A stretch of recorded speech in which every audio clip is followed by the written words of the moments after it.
Yeah, yakurekota naizvo chitanga sha. I don't know some cartons. Yeah. Okay, let's start. Hello guys, welcome to this week's episode of the TnN Show. Today, Tinashe and I are accompanied by our good friends, Basil, and I'll leave the floor to Tinashe now to open up our first topic. Yeah, so first we're going to be discussing United's win at Brighton. And since Basil is a United fan, we're going to give him the opportunity to just take us through the United performance at Brighton on Saturday. Okay, thank you, Mr. Sangweme. I would say that the performance that we had, on Saturday was not up to standard performance for a big team like Manchester United, because you see these days we have wait, no, you're saying something. Oh, no, sorry. It was just, you said something funny. I heard you say something like big team, like United. Is United a big team? Okay. I see you're mocking my team, but it's fine. Okay, I was saying that for a big team like Manchester United, teams like Brighton, teams like Wolves.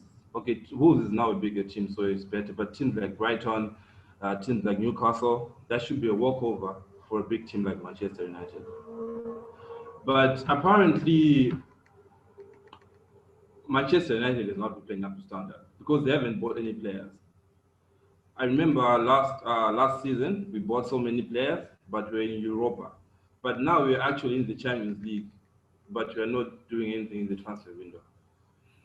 So I think they deserve that punishment. I'm a Manchester United fan, but then the performance that they showed us over the weekend, not only just over the weekend, but even the past week, was not a good performance.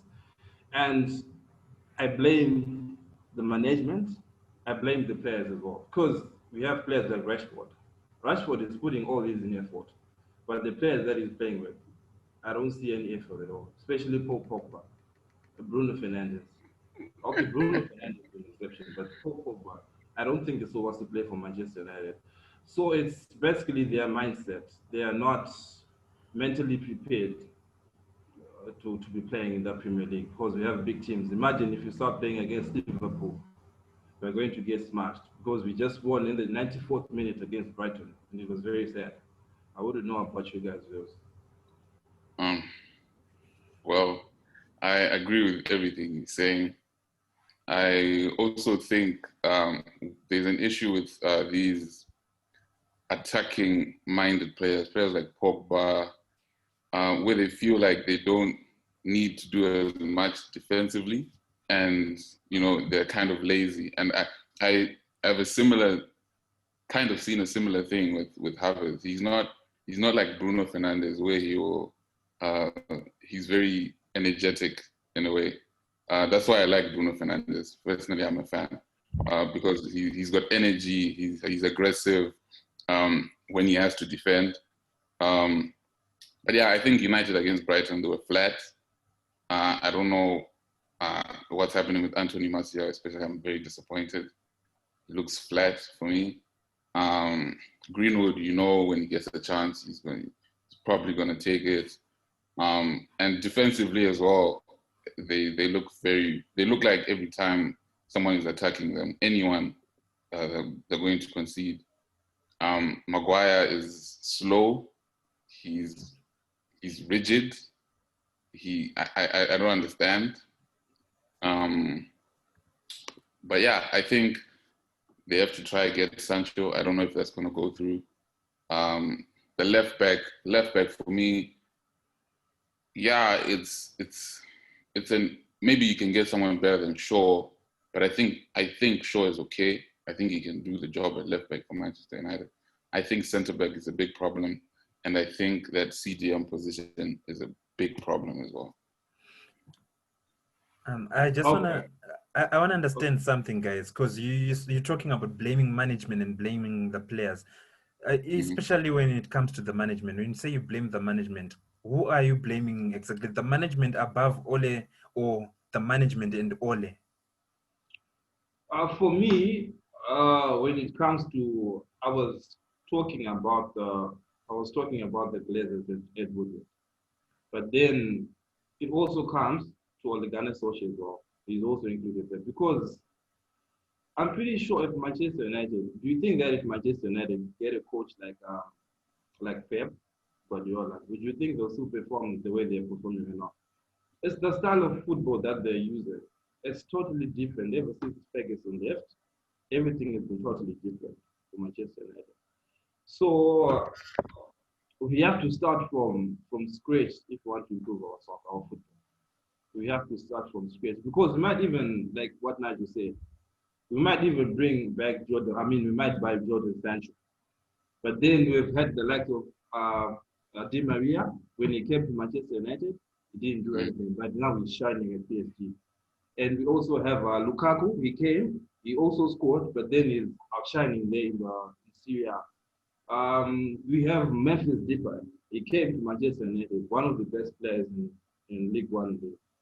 So I actually think that we have to build up the team from scratch. We do have good players. Pogba is world class player. Bruno Fernandes is the world class player, as I said as well. So Manchester United is not a team that so to say that we don't have players, but we just need to build up from scratch, including from the coach himself. I don't think Ole Gunnar is too soft for that team. Do you think it's a system though? You think it can be a change of system in a way, how they play? In terms of Manchester United type of football? Yeah. It's very much possible. Yeah, it's very much possible. But then when you are starting from scratch, not from this time, we have to build from scratch. New coach, new everything, then that's when it's going to improve. Otherwise, we're going to fight relegation. I see, I see. Also, when you're blaming management, Woodward and the Glazers, it's not a Manchester United is not a club like Real Madrid or Barcelona where if you don't like the management, then the fans are going to vote against these guys, then you get new owners. These are the owners that you guys have. So are we practically saying that with Woodward and the Glazers, Manchester United are going to be doomed for maybe as long as possible, as long as the Glazers own the club? Are there any solutions we can get whilst these guys are still owning the club? Okay, in football, basing on assumptions is not a good thing because you never know what happens in football. So I wouldn't say that, but then I'm pretty sure if the system resumes like this, if the system continues like this, for the next 3 to 5 years, there's not going to be any change in Manchester United. Did Manchester United get a director of football? No. I haven't researched about that. I think probably that's where they need to start as well, because I think it's kind of with the Chelsea situation where Peter Cech is just kind of taking that role in between Lampard and what's her name? I forgot her name, right? Where he kind of Lampard can say what he needs, what he wants, the type of players, and then Peter Cech can kind of go up there and help him out a bit, you know, when it gets to those guys that are high up there. And I think with United, that can also be a problem because I feel like Ed Woodward and these guys, they are more profit based. You know, they want, who's gonna you know, bring us more shirt sales, then we get more money. Da, da, da. They're not yes, they could be worried about the football side of things, but not really, because Manchester United is always going to be Manchester United, regardless. So yeah, I think that link just needs to be there where we can have both parties getting satisfied. Okay, yeah, I understand. So just to finish up on United's win at Brighton, I also agree with you guys to a certain extent, but I think it's the management because player recruitment for Manchester United is very, very wrong. Some of the players that they get a finished article player. It's like they want to win now, but the next week they're buying a young player who they're saying they want to develop for the next 2 to 3 years. You You don't know where United is going in terms of ambition. I don't get how United are saying that they want to win with a left back like Luke Shaw. I mean, seriously, I don't think it's possible to win with that guy in your team. He's not reliable. Yeah, that's very true. I mean, for a big team, we can't rely on Luke Shaw. He's probably supposed to be playing Carabao Cup or FA Cup. But he's Exactly. not. He's not. He's not the worst left back for me. That he's not. He's not a Alonso. Yeah, that's true. That's very I think true. the problem with Luke Shaw is probably his fitness. I think if his fitness, if he can get in shape, I think he can be a decent left back.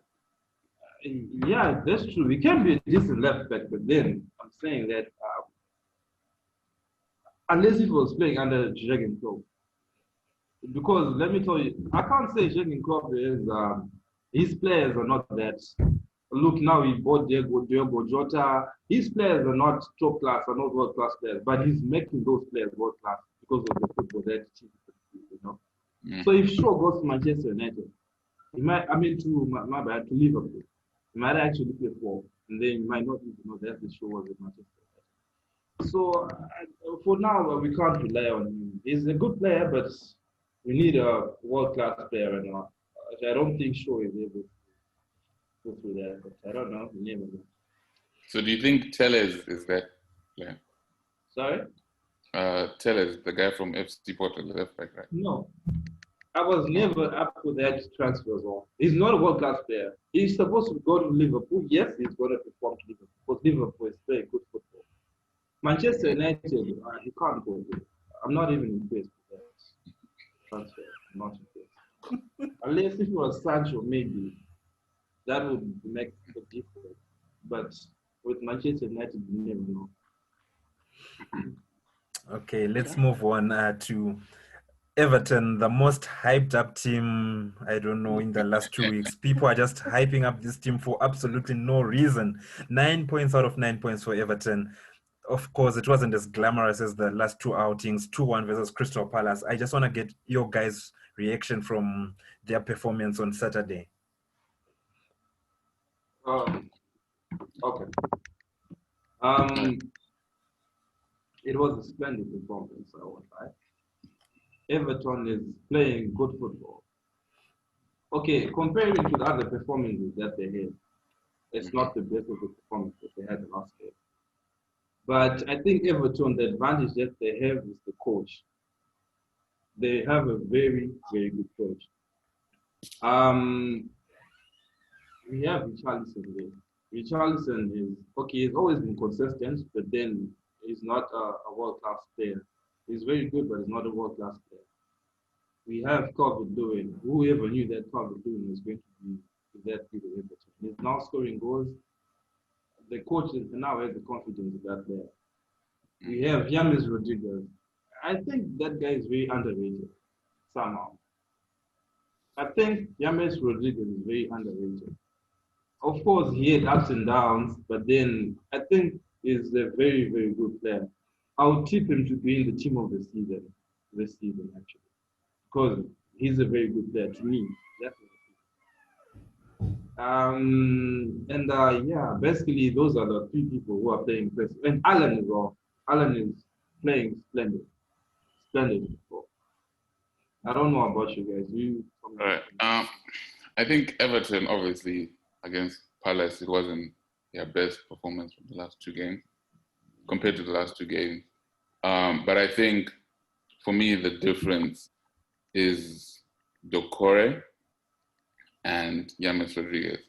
I think Doucouré he's kind of, obviously maybe not same level, but he does a similar job to what N'Golo Kante did for Leicester City when he was there, where he just cleans up anything, that is around that area in front of the defense. And it just gives them kind of something solid in a way.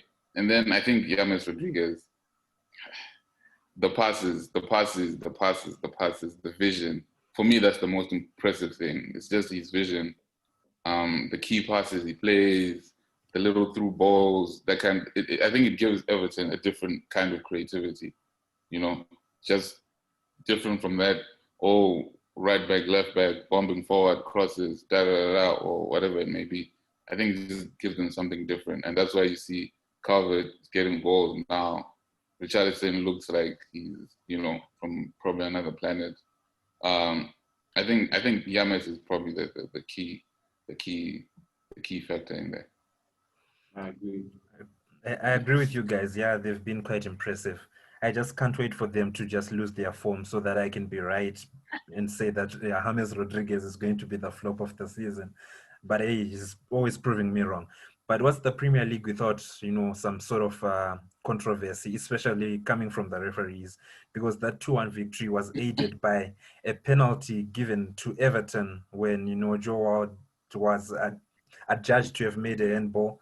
Then there's, I think, a few moments later in that same game, there's also a moment where it hits Calvert-Lewin's hand and it's not given as a penalty for Crystal Palace. So what is the thing exactly? Is it the handball law or is it the guys who are using the VAR? What's the problem here as it pertains to this handball situation we've had in the Premier League? Basil. I blame technology because we're losing the tradition of football. Because VAR is now upset, is now a farce. Because I feel like the COVID Lewis situation was supposed to be a penalty. That's what I thought. But then, I'll give an example for Eric that situation.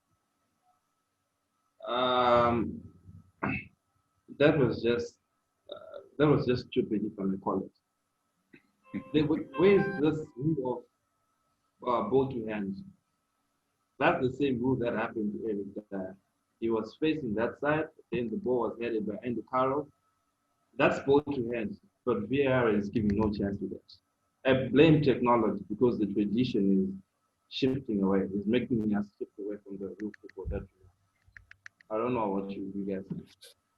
I think for me, it's, yes, obviously there's silly things like, you know, somebody is literally right next to you and then they kick the ball to your hand and then that's a, you know, I mean, it's like, what am I supposed to do? You know, where am I supposed to put my hand?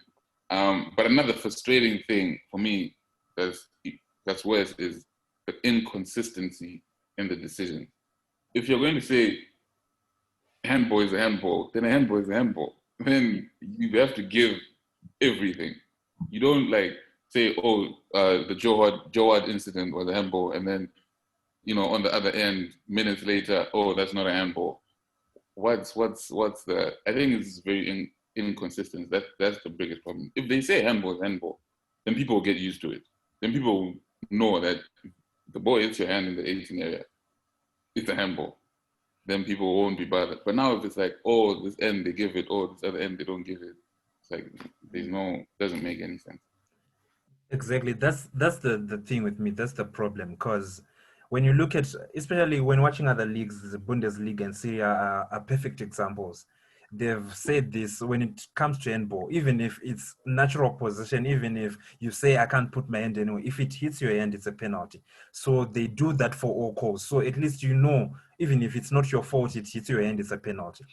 Now, when it comes to the Premier League, is this Saturday, the first match, if it hits your hand, it's a penalty. The next match, or even that same match, it hits your hand, then they say it's a natural position, so we're not going to give the penalty. I think the problem is the inconsistency with the refs, not the actual law and whatever.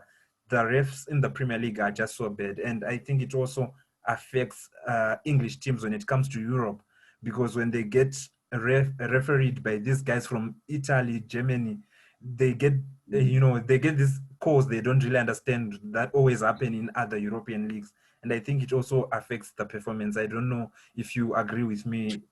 I agree with you. I agree with you. Totally. Okay, so yeah, let's go to Nigel's favorite team, Chelsea at West Brom. So I'm going to give I'm going to give Nigel the opportunity to go first when it comes to his team Chelsea's performance versus West Brom. Okay. So for me, I think it's dull, right? They seem very it we can sit I can sit here and be like, oh, they're very bad, or this Lampard this or Lampard that. But it's if you're gonna have that amount of different players, you're gonna bring in different players like this and that. There's going to be that little. It's not going to be as fluid, you know. Last season there were games where you were like, oh my god, like this Chelsea plays amazing football, but it was the defending side of things where they were getting caught out. Um, and now it's almost like even going forward, they're kind of not as fluid. And I think it's just now like you have Havertz in there, you have Werner in there. They it's been almost changed every week. Havertz plays wide. Next week he's playing, somewhere else, and the other week, so it's kind of it's almost as if Lampard doesn't know where people should be playing at the moment. It's almost as if he's trying also to figure it out, and it's understandable because he needs to find out his best 11. And it also doesn't help that some people are out injured, so he can't get it off, quickly. But I just think that defending will get better, especially once Alonso gets out the team and Chilwell comes in. Thiago Silva, yeah, it happens, but I don't think he's bad.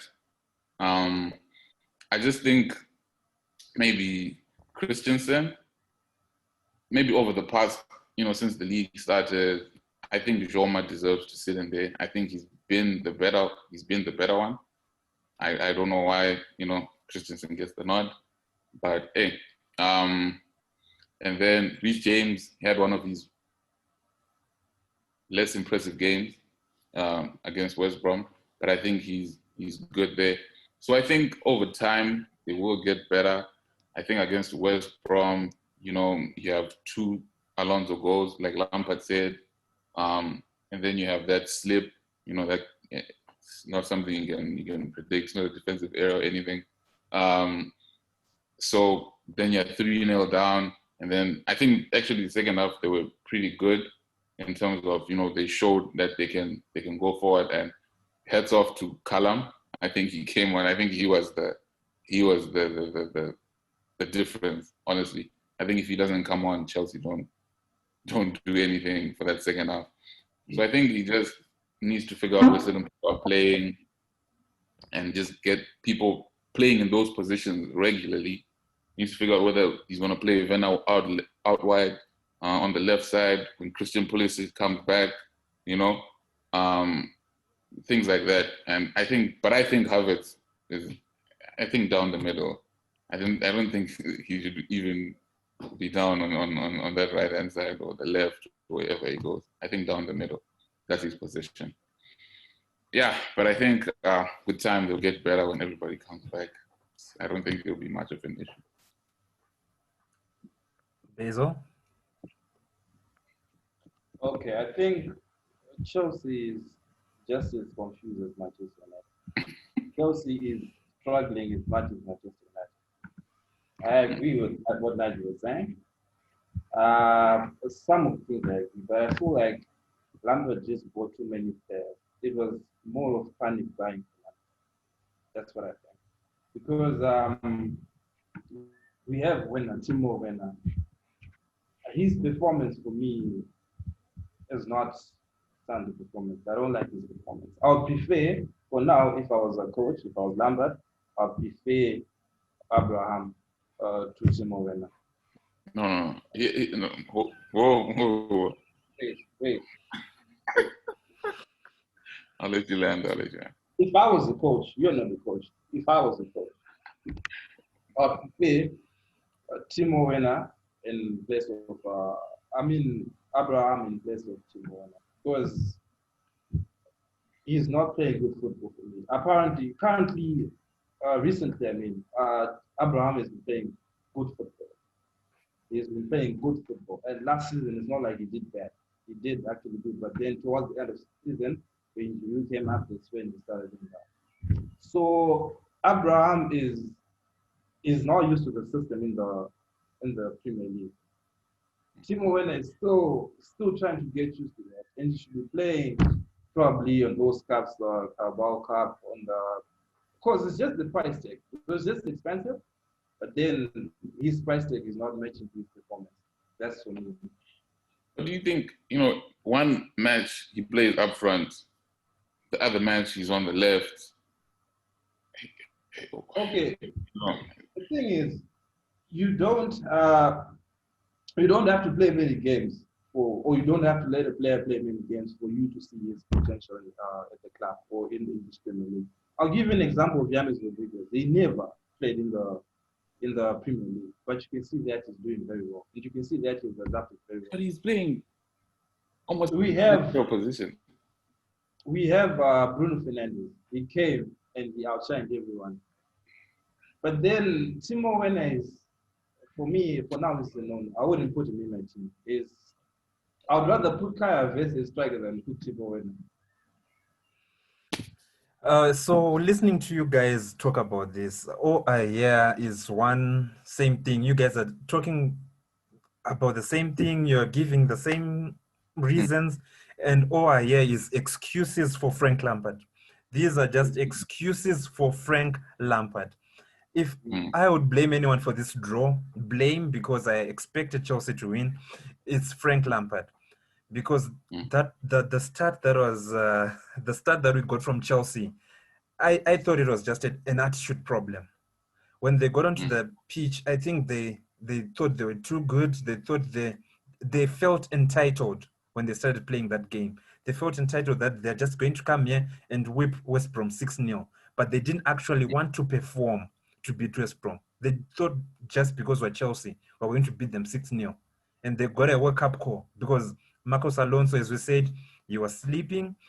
We go to Thiago Silva as well. He gets the captain's armband, which is a taboo for me. In his first game, he gets the captain's armband. I think he already feels too big for Chelsea. A silly mistake once again. So can I ask something? Yeah. So whom do you give credit for the second half performance? The coach or the players? Of course, yeah, that's where I'm going. For the second half, of course, he's forced to react. But that's what I'm saying. You had his press conference after the game. He said, we didn't need to show character if we'd done things right. Whose job is it to make sure that these players get onto the pitch with the right attitude and the right character to win a match? I think it's Frank Lampard. But I think, we can sit here and say, our manages this, right attitude. But you said at the end of the day, those guys go on the pitch. They're the ones that decide whether they want to win or not. It's the same thing with Manchester United. They get on the pitch, and sometimes the coach don't want to be there. Because you don't know what happens behind closed doors, The coach might actually motivate the players. Go play it out, go play your ass out. The players coming to the pitch, they're already down, and you can't blame the coach for that. And a good example is Manchester United. I feel like Ole does everything that he can to support those players, to motivate those players. But when they get to the pitch, I feel like they do what they have not been taught to do. They do their own things in the field. No, I understand what you guys are saying. But so if these players then are not listening to the coach, what's the coach's job? Is the coach able to command respect from these players?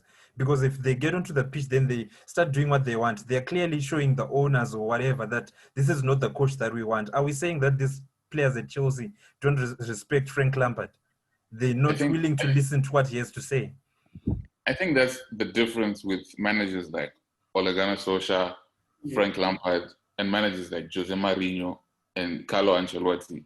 They know the right buttons to poke when but these guys are new.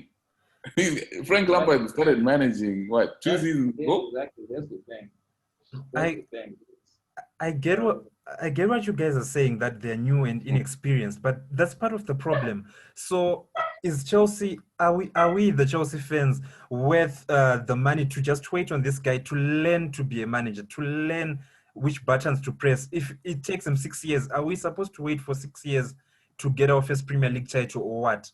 Because I think someone was just telling me this point the other day, that maybe these Chelsea youngsters, if they had a mentor, an Alex Ferguson or an Arsene Wenger, someone who really knows how to groom young players, this team would perform much better than it can ever do with Frank Lampard. So do we have the right manager in place for these youngsters, or we can go out there and get a better manager? No.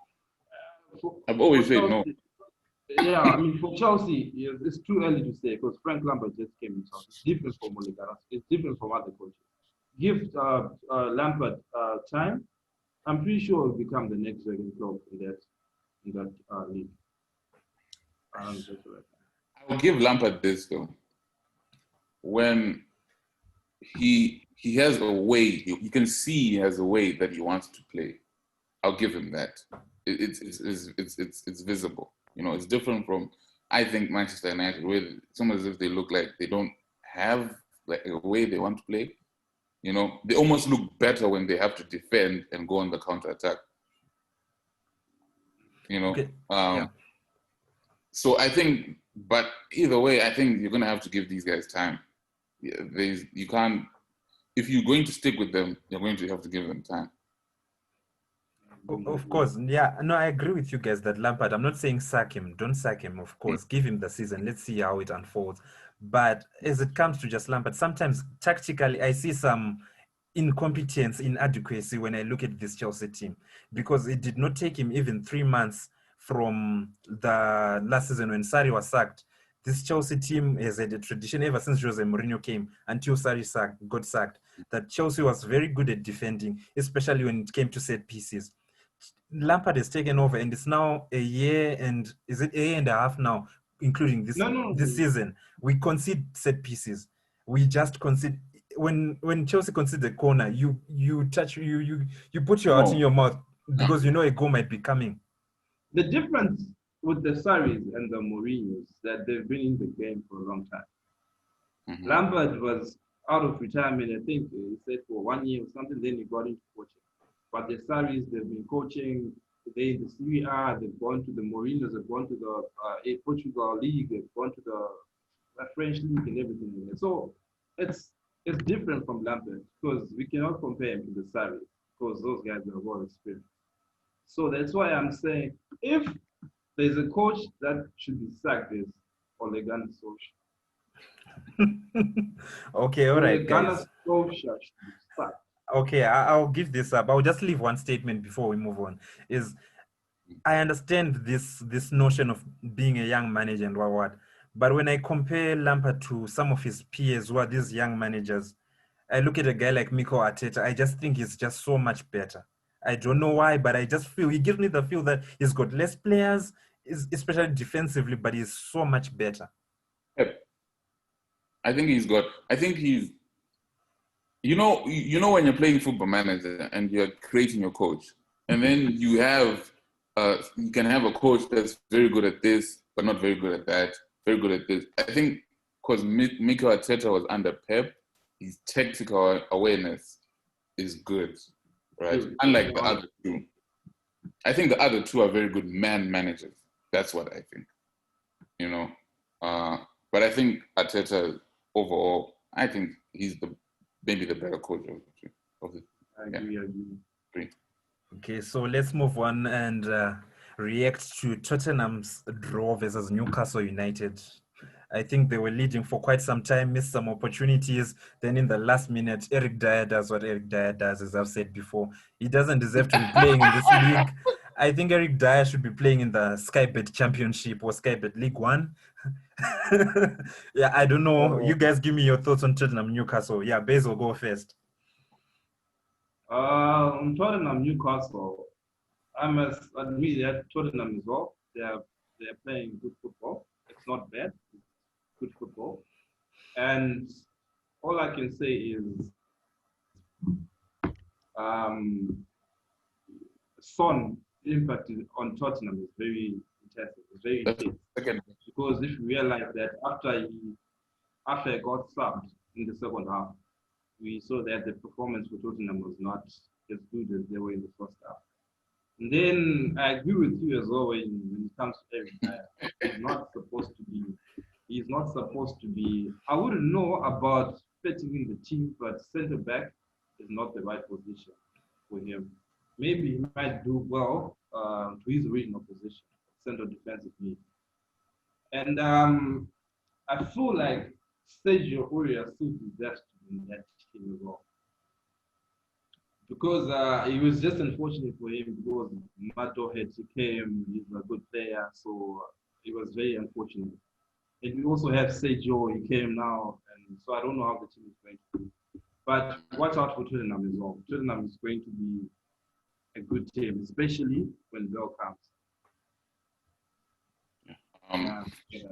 I think Tottenham very good. I think the game against Newcastle, on another day, they go into halftime, it's 3-0, the game is done. And, so, but I think they just got unlucky. I think they just got they were just very unlucky. but I think they played well. And remember my prediction on Tottenham, so watch out for it. Yeah, I have Tottenham making the top four at the expense of Manchester United. I'm sorry, Bezo. That's just what I think. Okay, so let's go and preview the match on Tuesday. On Tuesday, they're going to be hosting Chelsea at Stamford, at White Hart Lane. Is it White Hart Lane or Tottenham London Stadium? Whatever it is, yeah, that stadium. It's going to be Chelsea versus Tottenham in the EFL Cup. I want to get your predictions, guys. And, whatever you tell us at the end of whatever you're telling us, give us the final score. Nigel, go first because you love Chelsea so much. I think Chelsea lose. I think Chelsea lose if Shaw doesn't start and if Thiago Silva doesn't start. I think Chelsea lose. Because I think they'll need to be very good defensively. They won't need Alonso at the back and sketchy defenders at the back because we know the threat that Tottenham can give you when they're on the game going forward. And yeah, but my prediction for the game, it's a tough one. I think it'll be tight, very, very tight. But I'm going to go 2-1 Chelsea. Basil. Okay. For me, I would say that if Son is fit enough to play, I would want to base my prediction on the squad of Tottenham. If Son is to play, I think that Tottenham is going to win 3-2. Correct prediction, correct score. Mourinho has said that Son is not going to be able to make that match. Okay, so I predicted draw. Tottenham and Chelsea, I predicted straight draw. Definitely, Chelsea is not. Why are you sitting on the fence? Come on, let's play. Why are you sitting on the fence? Let's play. No. You know when you're predicting, you say what you throw, you best on things like you see the squad and everything. So I was just looking at that, and because Mourinho's tactic is obviously going to change. He's going to defend the ball. Yeah, that's what I know. He's obviously going to defend the ball, and I don't see many goals in that match. That's why I'm saying it, bro. But if Son is in, it's going to be awesome. So I'll say it, bro. Basil just hates Chelsea. Chelsea is going to win this match. We're going to give them a young 2-0 Tammy Abraham brace, even though I don't really like Tammy Abraham. But I think he's going to get a brace in this game. So now we move on again, and it's Tottenham again in the other preview. I think it's going to be the game of the weekend preview. Manchester United are going to be hosting Tottenham Hotspurs at Old Trafford. Since it's Manchester United now involved, I think, Basil, we should give you the privilege of giving us a preview and prediction to this match on Sunday. It's going to be a tough match, I won't lie. Even though Manchester United are not performing well, but I know with big teams, Manchester United, even no matter how bad football they're playing, when it comes to big teams, okay, Tottenham is not a big team, but when it comes to teams that are playing very well in the league, I think somehow Manchester United wins the game, no matter how bad they're playing in that game. they might lose the position 78 to this, 22 in this, but they'll end up leading the game. So I think that Manchester United is going to take this one. It's going to win this one. It's going to be a tight match as well, but then I feel like Manchester United is going to win. Yeah, I think Man United big games. I think they step up. I think maybe that's what gets them going. So I think it'll be an easy win for Manchester United. I think up 2-0, 3-0. Yeah, I just think Manchester United in big games. Rashford steps up, Greenwood, Martial, Bruno. Yeah. I'm gonna go for a draw in this game. I think I'm just gonna give it a draw. Oh Probably, my word! You hate probably. Manchester United that much? Oh my god! No, Oh my god! probably Bruno Fernandes is going to get a penalty. Then they score that Oh penalty. my!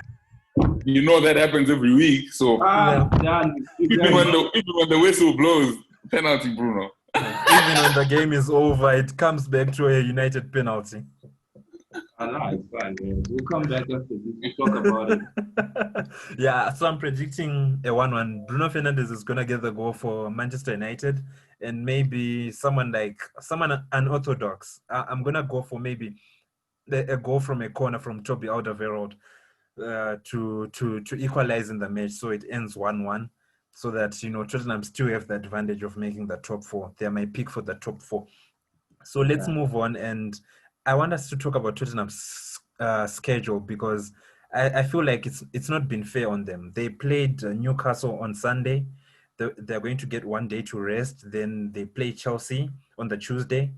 Then they're going to get a day to rest. Then they've got a match in the Europa League qualifiers on Thursday. Then they get to play United on the Sunday as well. It's like, I don't know how many matches in a space of 7 days. I think this is just a sign to show how football is not for the players anymore. It's just for the guys who organize these competitions and make money from these things. I want to get your feelings on this hectic schedule that Tottenham have been given. I think it doesn't make sense. It sounds like FIFA scheduling. You know, when you're playing FIFA and then you say the Thursday you play and then Saturday you play again. Sounds ridiculous.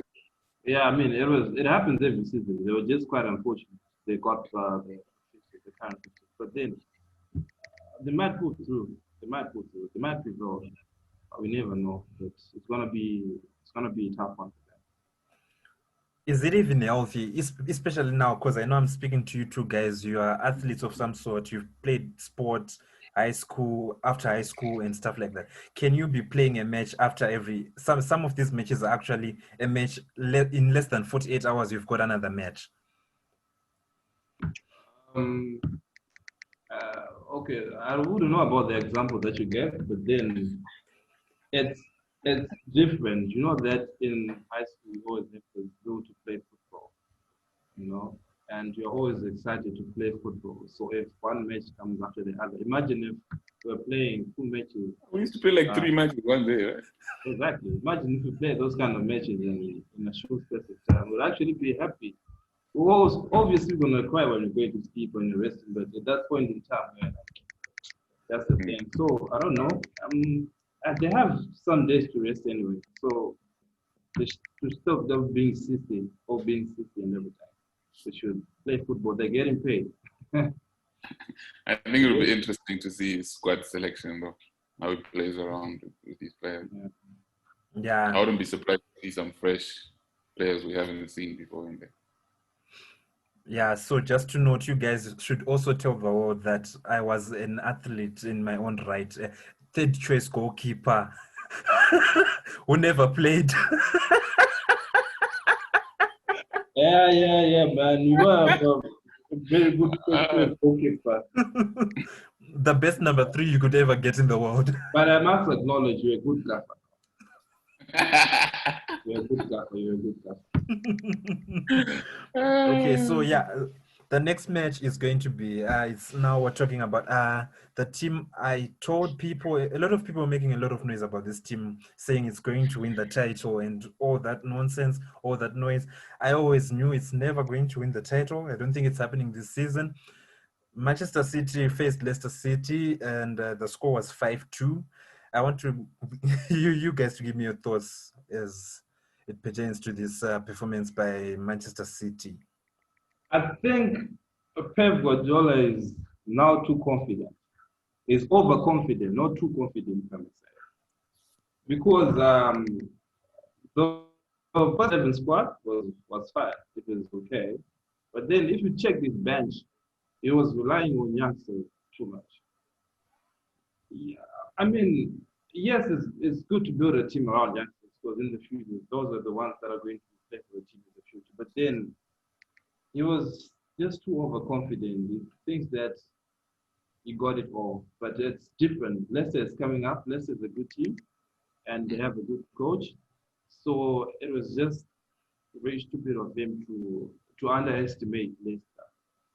And Manchester City, my first prediction. Okay, if you haven't asked me about my predictions, I'll still give you after the end of the show. I'll give you my total prediction. Or should I give you now? A prediction. Okay, let me give you my prediction for top four. I'll say that um, I'll still stick to Man City for now on first. Secondly, obviously, I'll go with Liverpool. Mm-hmm. Thirdly, I'll go with Leicester. And number four, I'll go with Manchester United. Very bold. Okay. That's my top four prediction. But with the way of football, the kind of football that Manchester City displayed, I don't think with that kind of play they'll still come up first. But I'm still believing in them that they will come first in the Premier League. I don't know about you guys. I have a big problem with Manchester City defending. I think sometimes Mendy is very good going forward. Defending is probably, I think, he's the right next to Alonso. I just think defending wise, it'll be interesting to see. They just signed someone today, Diaz, for what, 65 million. So it'll be interesting to see, what kind of stability he can give them. But yeah, I think they focus so much going forward that defending sometimes they just found short. And when you have players on the field like Vardy and Madison and the quality is there, and when they're on the game, they will hurt you. So yeah, I think defensively they're very shaky. It's almost as if sometimes they are two separate teams. Like there's a team that's attacking and then there's a team that's defending. It's different from Liverpool, where it's almost as if you see them do everything as a unit. And I think that's the difference. I'm actually rethinking my prediction for the top four because, yeah. But what baffles me with Manchester City is that I think they've spent more than 500 million or on defenders. 400 million. Yeah. Something like that on defenders. And still nothing is coming up. I don't know. I don't really know. They should gather up something and find a solution to that. Yeah, I think it's more of just buying attacking, like the wing, the right back, left backs. And he's never really got someone in there. Yes, he has Laporte, but he was injured, and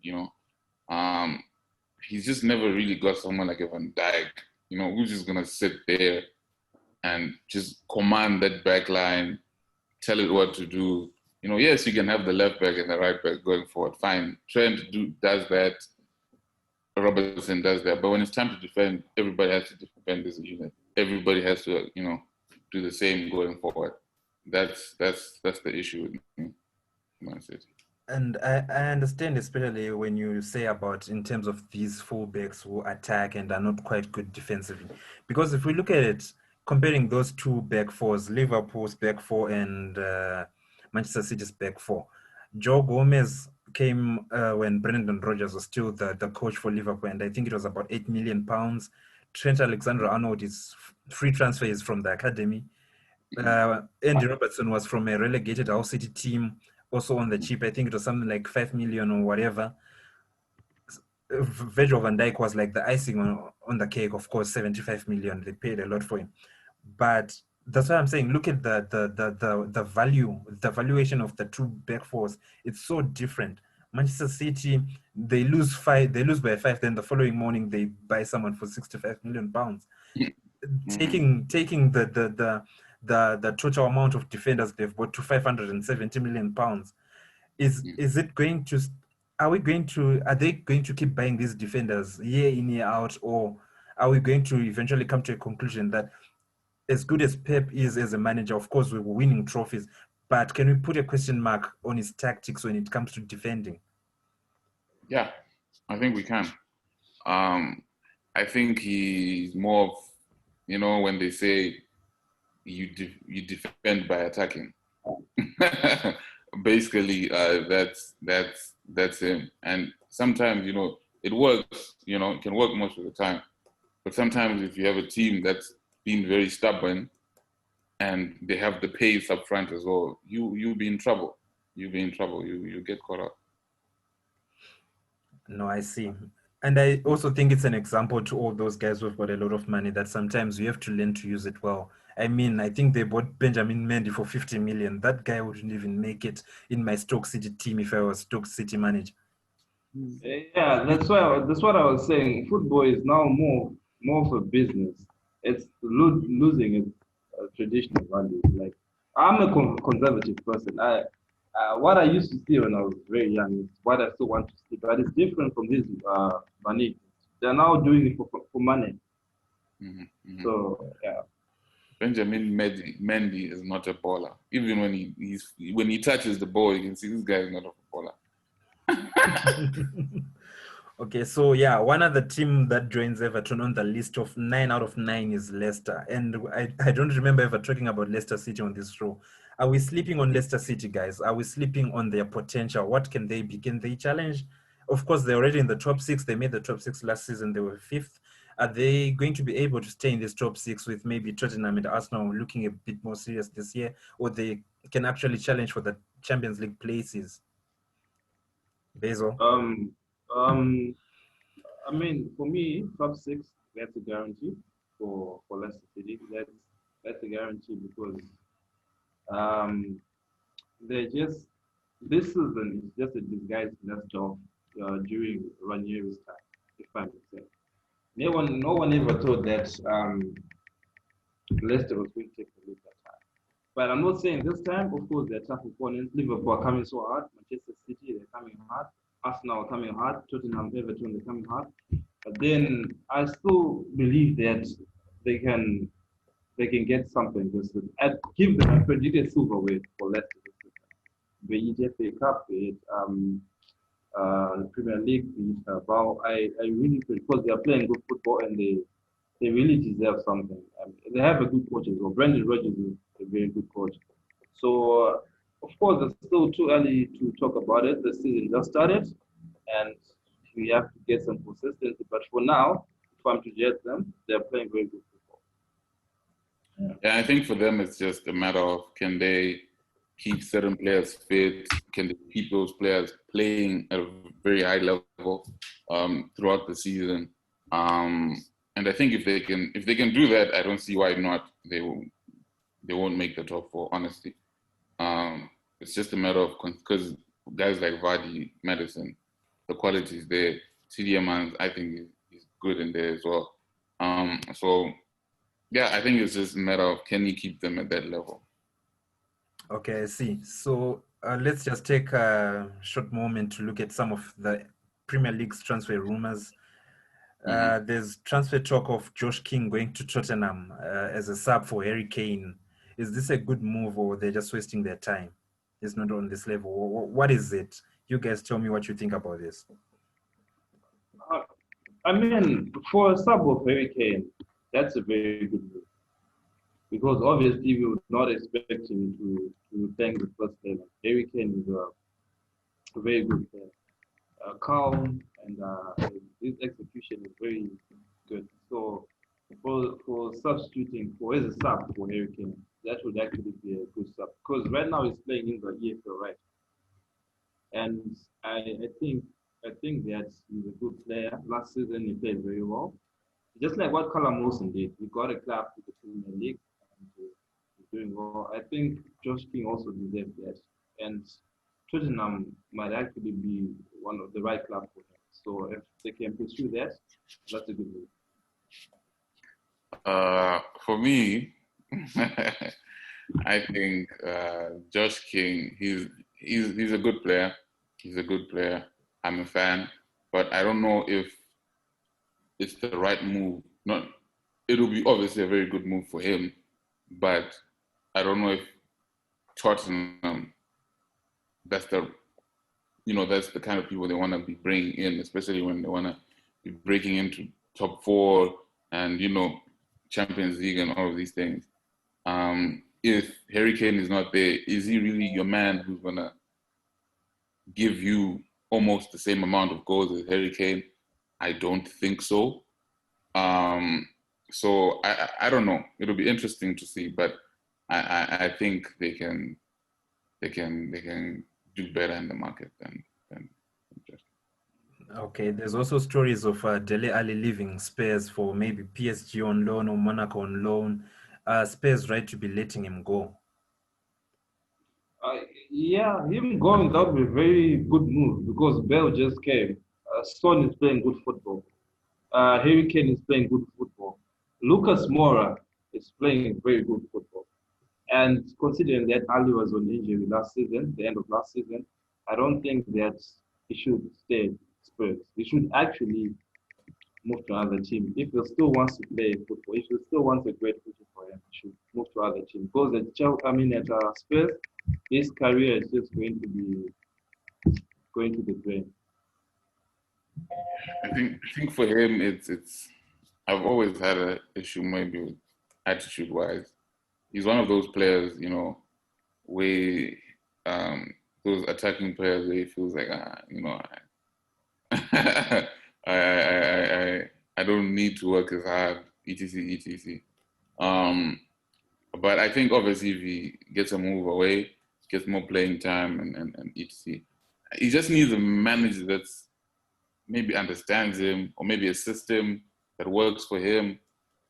It's very difficult with him because I think, like Jose said, he's lazy. He's lazy.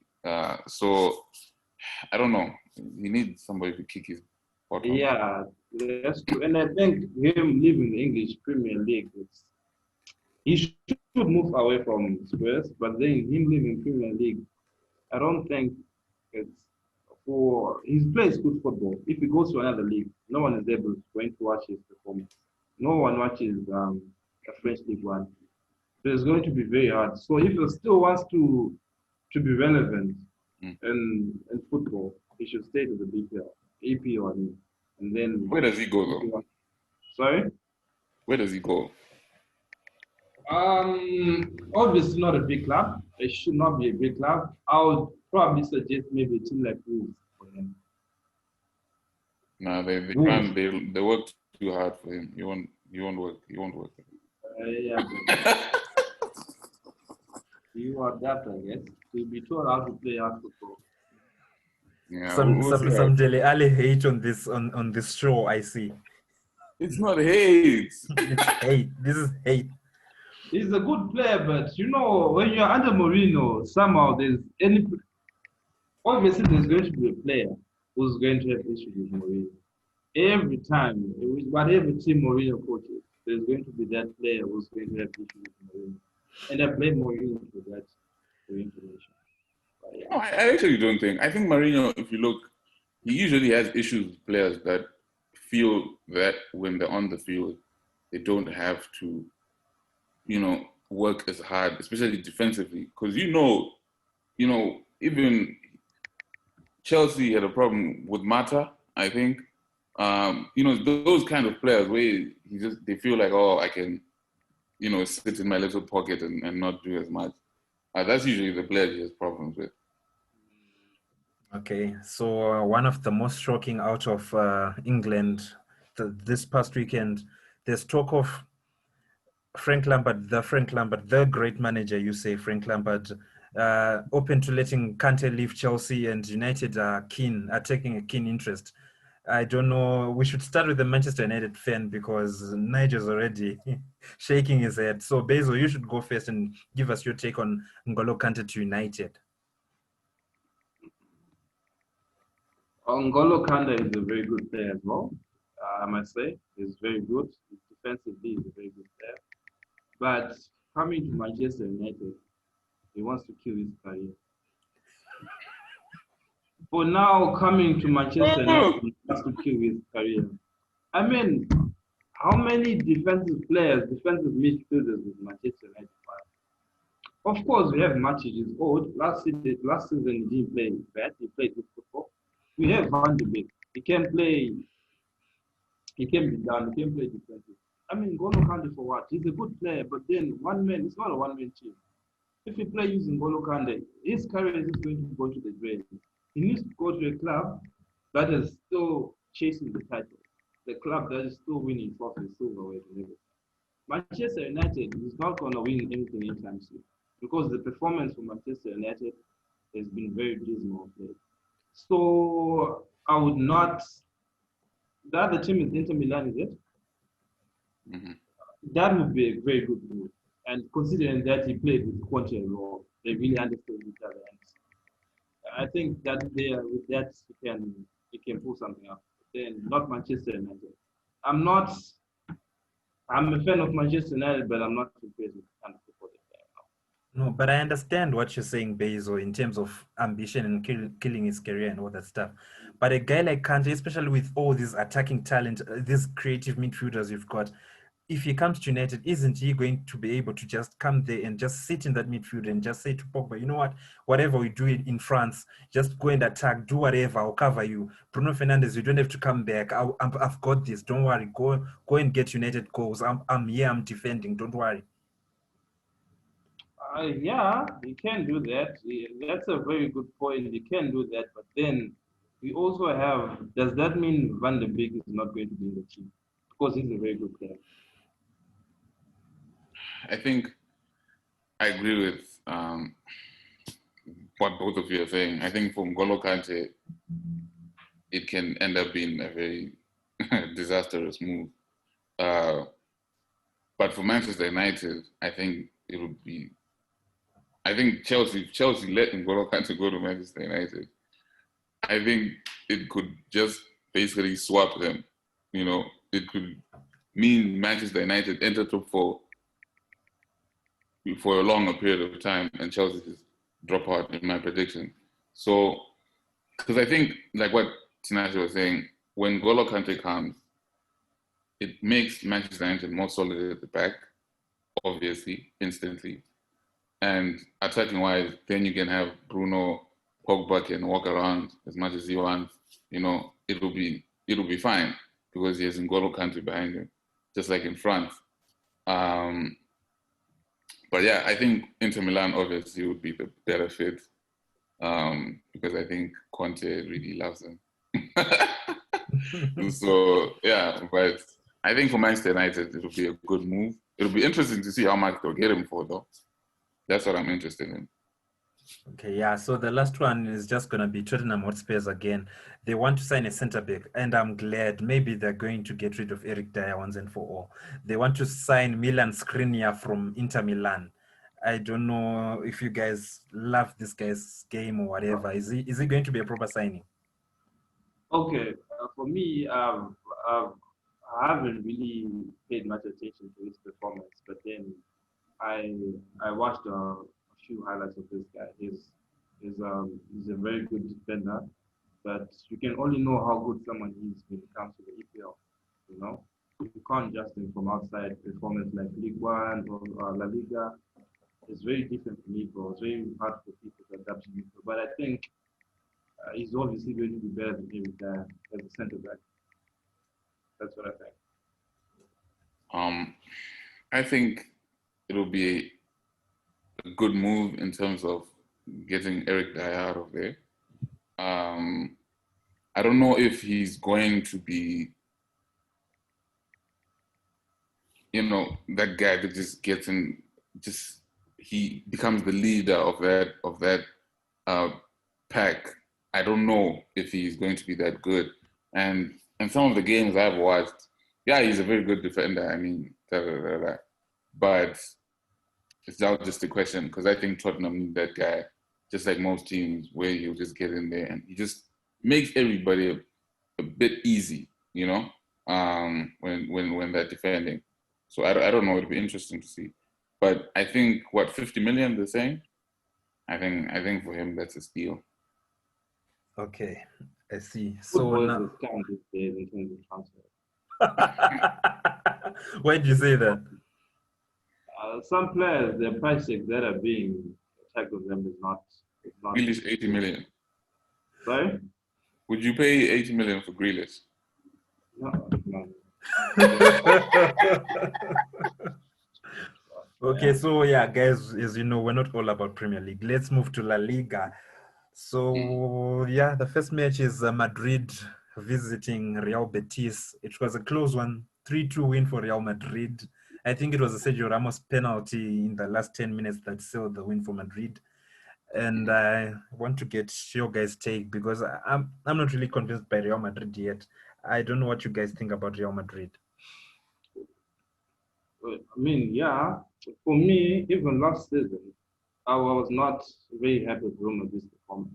It was just Barcelona who were playing football that's not good. Otherwise, Real Madrid was not playing well. Zidane was just very lucky. But moving on to their performance over the weekend, they should have scored more goals in my perspective. What I realized, they should have scored more goals. Some of the chances that they missed, Sergio Ramos missed a chance, that a clear chance that he missed. And I think that this season they are not going to win the title. I'm sure they're actually going to be fighting for top four for me because Sevilla is coming up. So Real Madrid, they still have a lot to prove. They still have a lot to prove, but their performance is not good. I think that's their performance.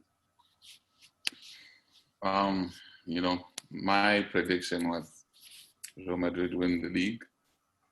And I still think Real Madrid win the league because it almost seems as if no matter how bad they play, no matter how many chances they miss, they find a way to win.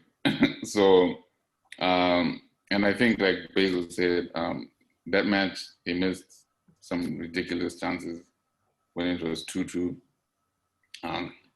But yeah, I think still, yes, they're not playing as good, they're winning with penalties, but hey, it gets the job done. It'll be interesting to see what happens when, the other guys come back in, because they also have, some players out on injury. So it'll be interesting to see what the mix is like when, when the other guys come in, who's hot, who's not, So yeah, still a long way to go. Yeah, I agree that they still have some players injured, and I think one in particular who's indefinitely injured. I think maybe he might be injured for the whole tenure, his whole Madrid career. That's Eden Hazard. He's always injured, always eating hamburgers, getting fatter and fatter. But as it comes to this Real Madrid team, as we're all saying that we aren't convinced. Of course they win. I think Zidane is the best, luckiest manager in the world. He always, he never convinces you, but he gets the wins. And this team is not actually that convincing, especially in midfield. But then there's a guy like Isco, who's been rated by other guys. I've never rated him, to be quite honest. I never thought he was that good of a player. But a lot of people rate him. They say he's very good. You can build your team around Isco and all that stuff. But he can't make it into this Real Madrid team. So let's look at his future. Does he need to leave this team? Can he go elsewhere and make a name for himself, start in a team, or wherever he goes at this time, he will always be a bench warmer? I don't know what you guys think about Isco's future. Naji, you might want to start. Okay. I think he's gonna stay at Madrid. I I don't think, he's like you were saying, I don't think he's a guy that you build your team around and you say, oh, Isco, Isco's gonna take us forward. But I think he's gifted. He's gifted technically. He can have moments where he plays a ball or he does something, those kind of things. And yes, it'll be difficult for him to enter this Madrid side, especially when other guys come in, that more attacking, rated players come in. So yeah, but I think he stays at Madrid. I think he's just maybe fading into that role where he just needs to be there, when they need him coming off the bench, etc., etc. But I don't think he's a guy that you necessarily rely on like that. Well, for me, it's a different perspective because I'd actually forgotten about this. I had actually forgotten about this, like you said, and if he still wants to be a good player, he should move away from Real Madrid. In my own perspective, he should probably choose another team in the backlist in the Premier League, in the English. I think he should have moved a while ago. If you're going. Sorry. I think he should have moved a while ago if he was going to move. Yeah, because it's getting old as well. But I think for him, staying at Real Madrid is not the best of the options. So yeah, I don't have much to say about this because it's been very irrelevant. No, but I get what you're saying, Bezo. But I think he's gonna stay at Real Madrid. I think he's the type of player where he knows that I don't think he's really wanted by anyone. So I think he's gonna take his chance and say, okay, at least I get to warm the bench, get some dollars in my pockets at a big club like Real Madrid. Because I don't think he's particularly that good. Because come on, look at it. Someone like Martin Odegaard, of course, he's now young and upcoming, he's matured more, but he's still starting in front of Isco. That's true. Okay, so Atletico faced Granada. They hosted Granada at home. These are the top 3 teams in La Liga, the only teams to talk about. Atletico is one of them. They beat Granada 6-1 with Luis Suarez coming off the bench, scoring a brace. Guys, can this team be, the real deal this year in La Liga, with these 2 dirty strikers who are just willing to kill you? If they don't get the goals, they just injure you or something like that. Talk about now, Atletico Madrid is playing very well. But for me, I really don't believe in judging teams with the first match, but they're playing very good. And thumbs up to Suarez, is playing very good football. I watched the match, and Joao Felix as well. Joao Felix is coming up. I think it's gonna be a very good team this season as compared to the past season, and I see them contending for the title as well. But we just wait and see how it's going to go. Yeah, I think I agree with what Basil was saying. I think Suarez just adds a bit more.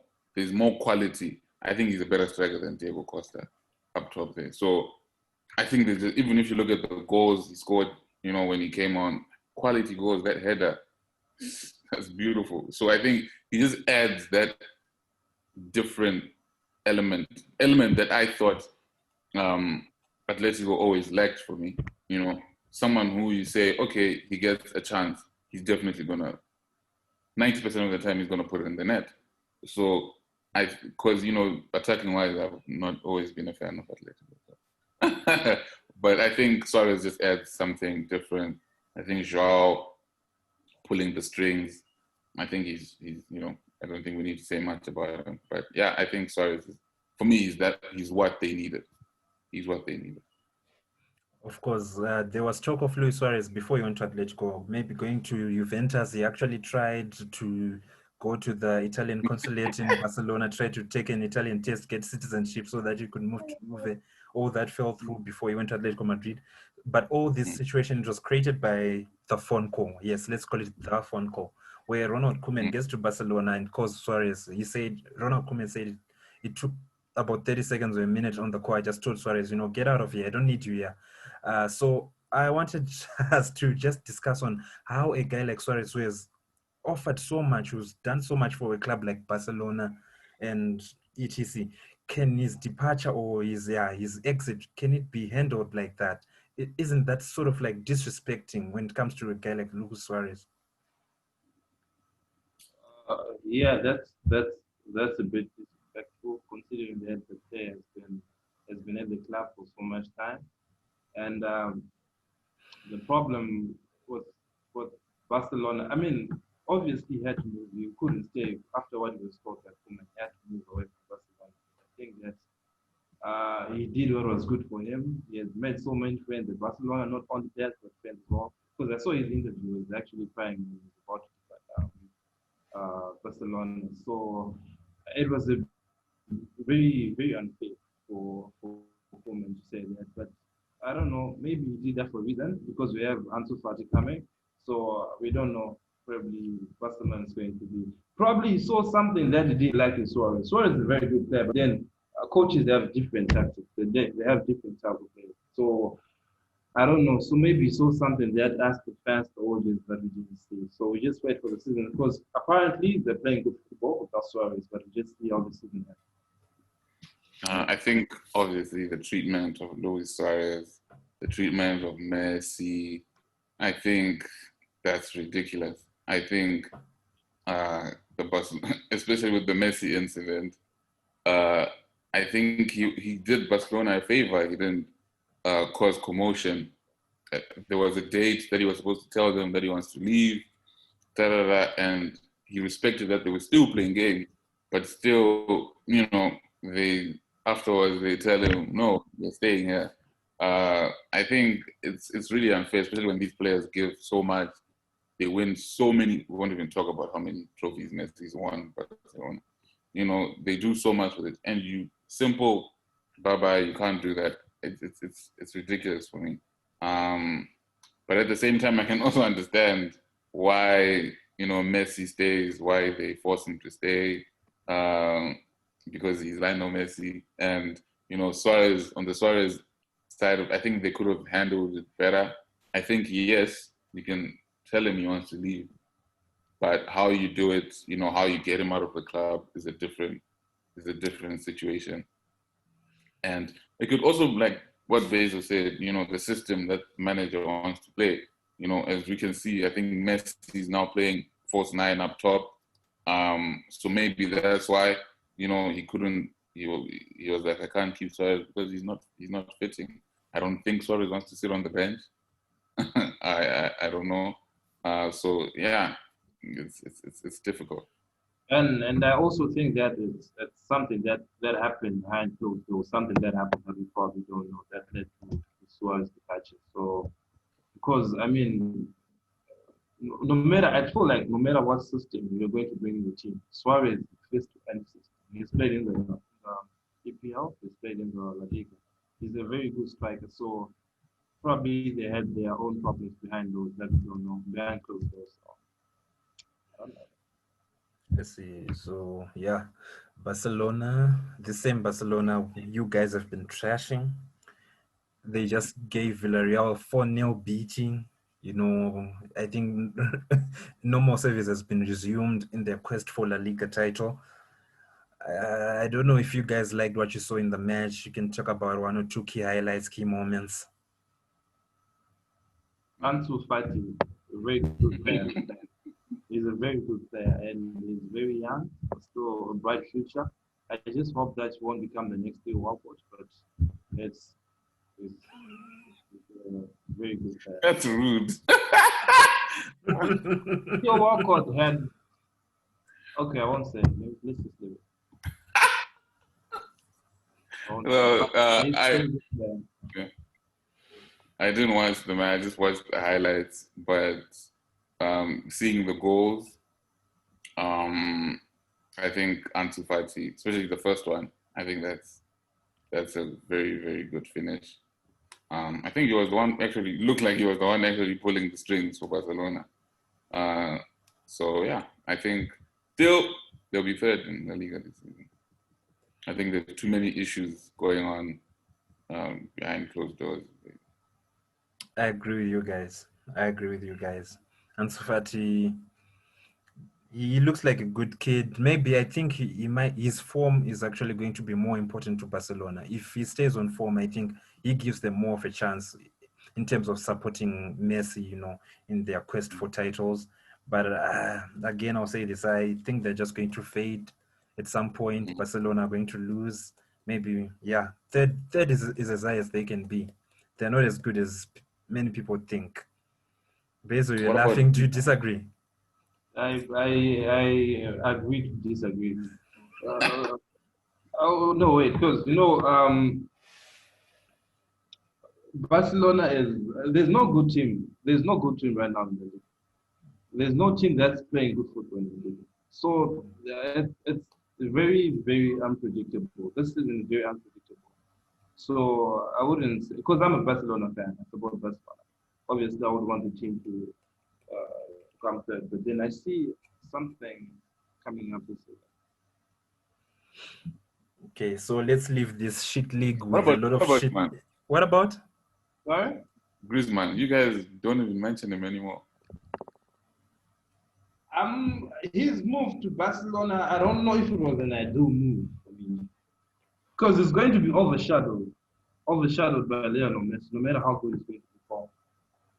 So I don't know. He's a good player. He's playing well, but they're not as good as he was at Atletico Madrid because everyone was focusing on Griezmann. He was the main player there. But now we have Messi, so it's just going to overshadow them. So I don't know.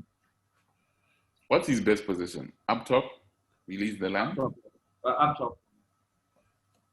I think it depends on which up top you're talking about. I think the up top at Atletico, where it was like he was playing in a two, he always had that big giant striker was going to get those long balls on his chest and just give them to give them to Griezmann and let him perform.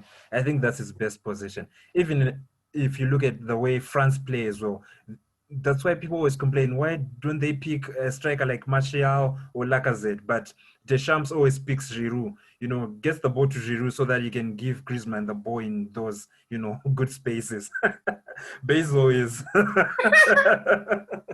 yeah. I know what you think. Yeah, but that's a story for another day. Okay, so yeah, as I was saying, let's leave this shit league now. We're going to other leagues. I don't know if they're shittier than the Spanish league, but okay, let's talk Serie A. Inter Milan played their first match versus Fiorentina. It was, gang or whatever. They call it crazy Inter for a reason. They won 4-3, scored the last two goals in the 89th minute. Okay, I didn't watch the match. I watched the highlights and Inter Milan has been consistent ever since Conte took charge, and but taking the league, taking the title is not going to happen for the next 5 years. Juventus is still going to take the league, still going to take the title. So if they really want to, step up, I think it's very good for them to buy N'Golo Kante as well. That would be very good of them to buy N'Golo Kante. That's why I was saying previously that N'Golo Kante would be a good move to Inter Milan. I don't know. I'm just hoping that they win the league this season because we are tired of winning the league. We also want other teams to win the league. So it's playing good football, I must admit, but then I'll just say at the end of the season, definitely top four. I think Inter Milan, Conte, that system he plays, how he plays, I think they play good. They play good. Obviously, they have some off matches here and there, but I think this match they were okay. Lukaku, I'm very happy for Lukaku. I love Lukaku, guys. I think he's United's biggest mistake. Oh man! But yeah, I think it's a crazy game. It was a crazy game. Those two goals. But yeah, I think they played well. I agree with Basil. They get N'Golo Kante. I think that's just an addition that takes them to, maybe a different level, you can say. But I do think, I see them giving Juventus trouble this season. I see them giving him trouble this season. I agree with you. The trouble is always there. Teams always give Juventus trouble, but at the end, you know the outcome. So they ask me for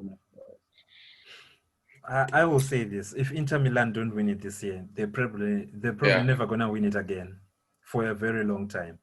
Yes, Because true. this is the year they should strike, where Juventus don't really know what they're getting in this coach they just hired out of nowhere. Great player, of course, great player, but he takes his coaching badges like I think a week after he actually gets the Juventus job. So it's a bit, Um, yeah. I'm very sure Nigel will be shaking his head because the way he loves Pele right now. he was maybe the best player right next to Messi. Yeah. But anyway, so yeah, let's see. Pele was a very good player. I wouldn't know about coaching because we have so many coaches. I mean, so many players who turn to coaching, but they're not doing anything like that. Social, for example. Yeah. So even though we're saying that this Inter Milan team can challenge Juventus, how can they be able to challenge Juventus if they're selling these guys like Skriniar? They're open to selling him. They concede 3 goals versus Fiorentina. Of course, yes, they've got Frank Ribery in Fiorentina, but how can they be able to win the league if they concede 3 goals in a match? And they're I supposed to have a think, tighter defense. It's not like Juventus. oh, I think they have. I think they have a solid central. Vidal went there, right? Is it? Yes. And Nainggolan is there as well, right? Mm-hmm. Yeah, okay. They just have to cement their defense, like the back, like their center backs and all. But then I think up front they're really good. They can score goals. I wouldn't know about their defense right now, but yeah, I don't know. They might step up. You never know. I'm just hearing reports right now that Skriniar will not be leaving Inter Milan. What? I'm just hearing reports that Skriniar will not be leaving Inter Milan. But yeah, I think it's very important that they keep him. Maybe get better defensively, but at the same time, it's not like Juventus are not conceding goals themselves. We know they are criminal defensively, but they always score. They always score goals. So they're always good. It's also very important the system, the way that Pirlo is trying to play. I don't know whether the defending side of things. Interesting to see how he works on that, because I think that'll be very, very important. But yeah, it'll be an interesting one. But Juventus have Ronaldo, so. Yeah, so let's talk about Juventus, guys. This Juventus team, of course, yes, coached by Pirlo. They've got, yeah, they still have the best players in the league. But yeah, Pirlo is talking about coaching and inexperience and everything. Is using the same system that Inter are using. Maybe he's written in his books that, of course, this is the best manager who ever managed him and stuff like that. Is he just copying and pasting the tactics that he was told, or what? Because they draw 2-2 to Roma. Yeah, maybe towards the end of the game they were actually the better team with 10 men, but Roma gave Should have them lost. they missed some opportunities. Yeah, I mean, obviously for a team that's doing good, if you're a new coach, what you have to do is take the system and face it. If you're a new coach, if they're winning, because you changing the system will only make the team lose, and if they lose, you're the one who's going to get sacked. So you just have to swallow the pride and take the system that has been there. You just apply it. You keep winning leagues and titles. You're still gonna get the recognition, one of the best coaches. So But Pirlo is doing the complete. yeah, so that's what I think. Juventus, even if I'm to be the coach, I'll still take the title. Listen to this now. I don't know who you're disrespecting now. Is it Pirlo or what? You're saying? I think you're not disrespecting Pirlo. Well, I mean, it comes up to Pelo was a good player, but I mean, even if I still coach Juventus, I mean, it's a good team, and they're playing against shitty teams, so. Of course. Yeah, but interesting that I didn't watch the game, but I was hearing people, my trusted sources, and they were telling me that Juventus, they were not moving. They were not as fluid as usual. So it'll be interesting. It'll be interesting. I don't know. The way he plays will be very interesting, and I think probably that'll be the difference. I don't think Ronaldo still has the ability to save them every time they get into trouble. But I think it'll be interesting to see what formation he then sticks to and uses throughout, because he has to do that if he wants his players to adapt to a certain way of playing.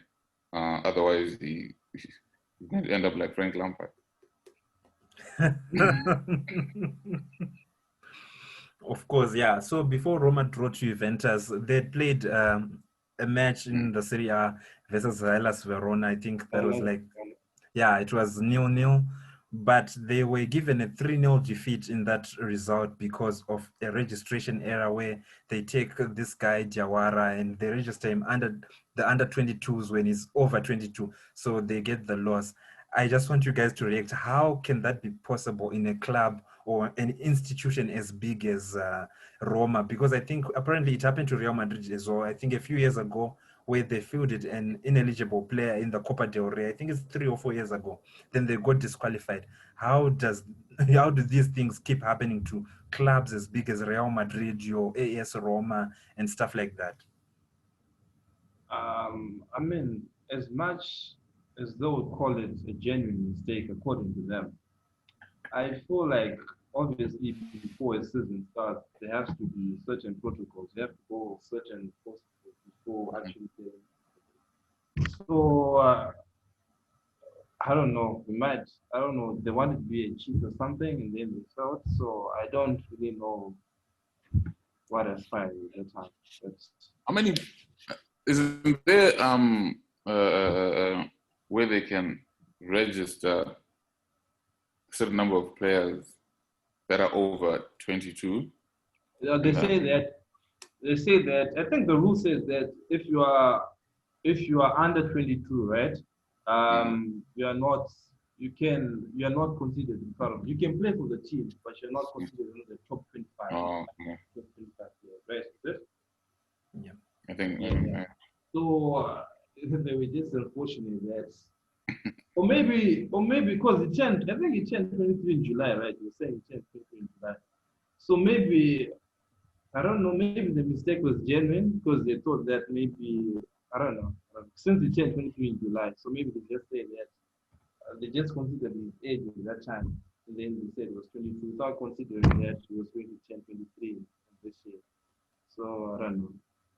Yeah, I think it was a genuine mistake. I don't think these clubs think they can get away with such with such thing. I think it's just I know, I get it, guys. Yeah, so they can still appeal the decision and whatever, and can still win. So hopefully they win. If it was a genuine mistake, sometimes we just need to be forgiven and say, you know what, don't do it again. And to add on to that as well, there's so many things happened in that match, because I understand that the Hellas Verona coach was fined for giving instructions when he was banned from the touchline, if I'm not mistaken. He was giving instructions, he was banned, but he was giving instructions, so he got fined, I think, 5,000 euros or something. Oh yeah, he was shouting from the stands. Yeah, it's an open stadium. Yeah, no fans in the stadium, so the players could hear him. Yeah. So the controversial match. Okay, so let's talk one of my favorite players, and I mean favorite players in quotes. That's Alvaro Morata. He gave me a hard time, heartbreaks when he was at Chelsea. He's now signed to Juventus. My question is, how the hell does Alvaro Morata still get the chance to steal a living, to still play for these big teams? After he leaves Juventus, he probably might get signed by Bayern Munich. He might probably then go to PSG. Why is it big teams are still interested in this guy when all is said and done, he offers almost nothing? Nigel, your ex-player, you can contribute first. Your ex-team player. I actually have no idea. I don't know. Maybe agents. I don't know, maybe coaches see something that we don't see probably because it's very slow. The guy is very slow and is not strong on the ball. Is very weak. And according to Pello, his reason for playing Morata was I was very fortunate to play against him. I mean, to play the same team with him, so I know how he plays. And I think during that time, Morata was still a good player. That's why he ended up being bought by Chelsea. So I think it still has that mentality that Morata is still that player that was that we invented at the time. And I don't know. I don't know. And he's still starting. He started the last game, right? Yeah. I don't know. I don't know. He's probably gonna prove a lot of people wrong, I guess. But to me, Maybe he's not. maybe he does really well in training. Sorry? Maybe exactly. Maybe he was doing well in training. You So never know. Yeah, you guys remind me of when Fernando Torres was a Chelsea striker. They said he used to score goals in training every day in training, but when it came to the match day, they'll just dry up. I don't know. yeah, I maybe he's agent as well. Maybe he knows it's people. football. Yeah. It's football. Only great players have consistency in that game. Only world class players. Okay, so talking about world-class players, we're going to talk about a world-class team now. Bayern Munich winning the Super Cup versus Sevilla on Thursday, 2-1 result. I think Avi Martinez scores the winner in extra time. I don't know, you guys, give us a little something on this match. I watched the highlights as well. I didn't watch the full match, but I understand it was a very interesting match. And Bayern Munich are the bullies of football currently. They are they are at the top. We cannot hide away from that fact. They are playing very good football. They have, and what baffles me at times is that some of the old players that they have, they're still just playing good football. Thomas Muller, for example, is a very good player. I think their system is you can adjust to their system very easily if you're a player, even if you're a new player, because Serge Gnabry, he went to, is it Wolfsburg? It was at Wolfsburg in Arsenal, is it? Or Werder Bremen, I can't remember. He during his time at Arsenal was not a good player. That's the reason why he was got sold by by Arsenal. But then he's now like a world class player now at Bayern Munich. I think their system is very and their style of play is very easy to adapt to. And we cannot say that they've been playing very poor teams because they took the UEFA Champions League. They played against all European teams, and they won the league. They won the Super Cup, and it's just splendid. I'll praise them for that. It's very good football. Yeah, I think the results, I don't think it's a surprise. I think everybody expected them to go there and win it. The only surprise was how maybe unconvincingly they won it. Um, you know, going to extra time, 2-1. So, but I think I agree with Basil. They're a very good team. And maybe, like he's saying, it's the system that works. Because I think, when teams play as a team, when you attack as a team and you defend as a team, it makes everybody's job kind of easier. It's kind of the situation at Liverpool, where certain players end up looking like they're the most, uh, best talented players in the world. But if you take them out of that Liverpool system and you put them somewhere else, you won't recognize that player, honestly. So I think it's just kind of a similar situation where it's like they move, together, and also obviously the level, when you play around certain people, you just get better. It's almost there. So yeah, but interesting result they had this weekend though. So yeah, after lavishing praise on this world-class team, these bullies of football, Lewandowski should have been awarded the Ballon d'Or, whatever. This world-class team, nothing can go wrong. Then a few days later, after 9 months of dominating everyone, Hoffenheim just shows the world of football how you should press that high line, how you should break through that high line, then just give Bayern a whooping of 4-1. It's football, and you don't expect the team to dominate forever. Liverpool dominated. I think they lost to their first game. The loss was at Crystal Palace. I don't know when. After so much time, I don't remember the team they lost to. After so many games, when so either way, there's going to be a team that's just going to hit them unexpectedly. And that's what Hoffenheim did. They just came when they did not expect it. They were so relaxed, thinking that they got this, but then it's football. Anything is possible. Any team can just come and hammer you unexpectedly. So I think that's what happened to Bayern Munich. And after this match, I think they're going to be serious and not underestimate certain teams. So yeah, I don't know. I'll still tip them to take the league out because Borussia Dortmund, they got hammered with Robert Augsburg, and the team that I thought was going to give Bayern a hard time, it's actually disappointed right now. So I don't know. Just still have more. Yeah, I think I've always had issues with that high line. Firstly, I was actually surprised in the Champions League final when it seemed as if PSG didn't know Bayern Munich play a high line, and they were almost ignorant to it. It's almost as if you can say, just kick the ball behind Boateng and Mbappe is in. You know, so, but obviously when they press you with such intensity that sometimes you don't even get the time to do that. But if you can escape that press, then you can do what Hoffenheim did.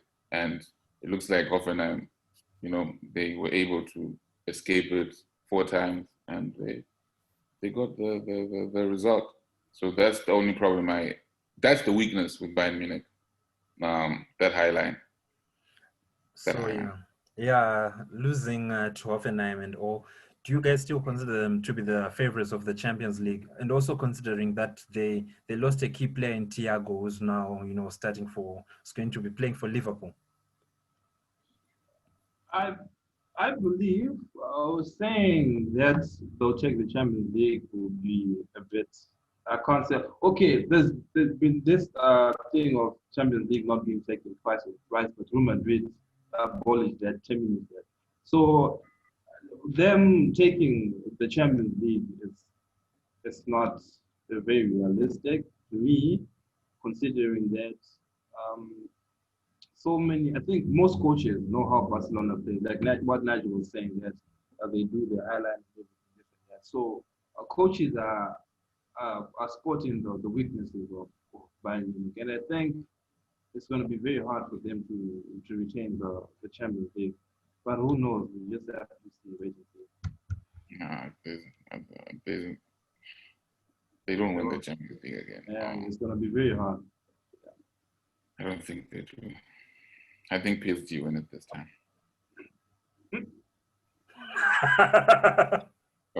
That's what I think. I think they win it this season. Yo, man's a dreamer. I don't know. We just have to see. No way City's winning it. The game is. There's no way. Liverpool or Paris Saint-Germain, one of those two. Liverpool, I switch it out without very much. I see. So my favorite segment of the show is now come. We're going to be talking about the Sochi Grand Prix, the Russian Grand Prix in Formula One. Valtteri Bottas won the Grand Prix. So, Basil, why are you looking like that? So yeah, now let's give an honest review about this race. Lewis Hamilton, of course, got that 10-second penalty. It was a 5-second penalty, then you got another 5-second penalty. Yeah, because they said it was 2 separate incidents. He did it, I think, earlier on. I think as he was just coming out of the pit, but he was outside. He wasn't in the area he was supposed to do it. And then he did it again on the track now. So they counted it as 2 separate incidents. And then he got the 10-second. And everybody was expecting him to equal that record. and it ended up being, anticlimactic. But I'm very happy for Bottas, though. I think he did, I mean, if Hamilton is not there, I think Bottas is winning the race, regardless, because just because of that car, you know. But yeah, I think Max did what Max does very well. Very disappointed with Ferrari as usual. It's another sad weekend. But yeah, I think it was